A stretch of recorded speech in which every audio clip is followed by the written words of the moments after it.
Okay, everybody. Can you close your eyes with me? Just relax. Shh. Do you hear the sound of the wind? It's whispering, whispering. Shh. Do you see the waves on the water? They're glistening, glistening. Shh. Do you feel the cool of the breeze, the warmth of the sun?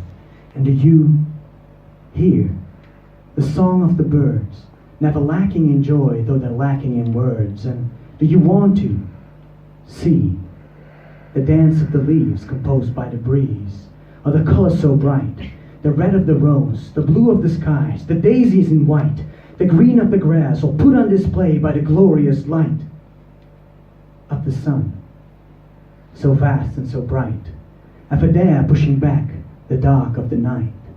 And though I can't see his face, he enables my sight. Now I see. Do you hear the sound of the wind? It's whispering, whispering. Shh. If you want to hear, why are you not listening, listening?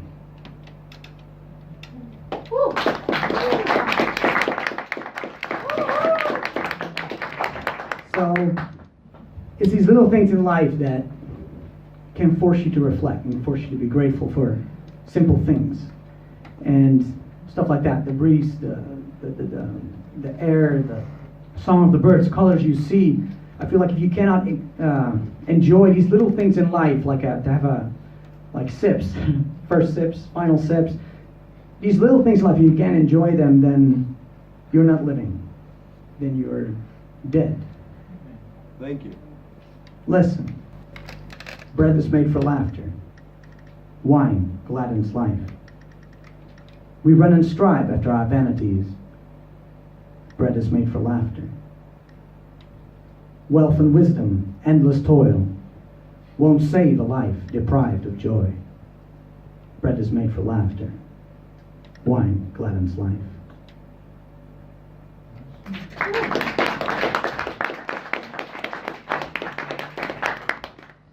So I felt like when I really became conscious of that, to embrace every moment, every person, every meeting, everything you taste, everything you see, everything that's beautiful.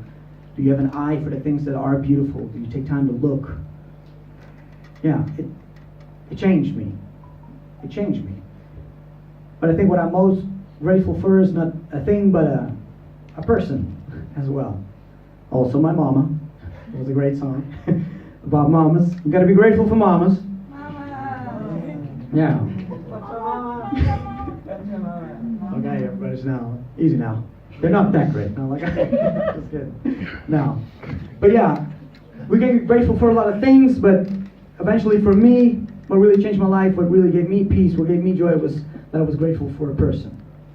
And this next poem, this final poem, is about that. What if I would never open up my eyes again? What if my breath finally left me? What if my heart ceased to beat? That raw and stubborn pump of life, what if it finally lay down in defeat? What if death came to claim what was his all along, patiently waiting for my life to end, like the fleeting final notes of a sailor's song? No struggle of mine could delay this date of destiny.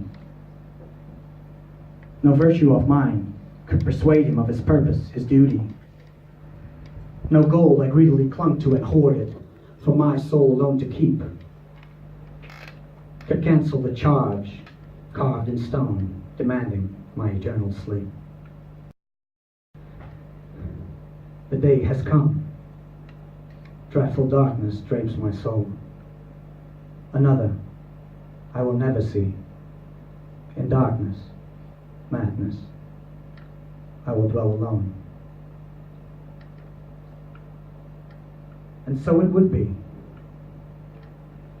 if were not for the priest who rose with heartfelt plea, speaking of a sacrifice, soiling the soil with blameless blood, the soil that sought to bury me for good. Yes, so it would be, if it were not for the Lamb that gave himself for mine, a Lamb so perfect, spotless, pure, divine. Yes, so it would be, if not the Lion had released his righteous roar, that scatters my accusers, that relentlessly tore through the noise of vicious voices demanding hell for me. 'Twas none other than the King declaring me redeemed. Defied and defeated, death withdrew from the witness stand.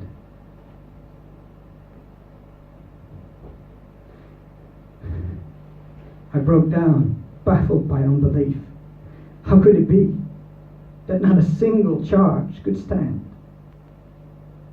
I know the sins to which I surrendered my soul, the love I failed to give, the self-pity and the fear I fed, knowing they could never make me whole. Even when I turned and renounced the Prince of Darkness' heavy hold on my life, when I called upon a carpenter crowned with thorns, who claimed to be the savior of the people he would love forever as his wife, I still remembered the stains that he would wash, my hate before the love. And even though I say I believe, it's so hard to believe now the verdict is over and I've really been set free. My tears soak the pages of my case as I behold the document demanding my death has been erased. Signed in blood, his blood, Yeshua, who forever is and will be. He kept his word as he had promised me. The day has come. Dreadful darkness leaves my soul. Its presence I will never see.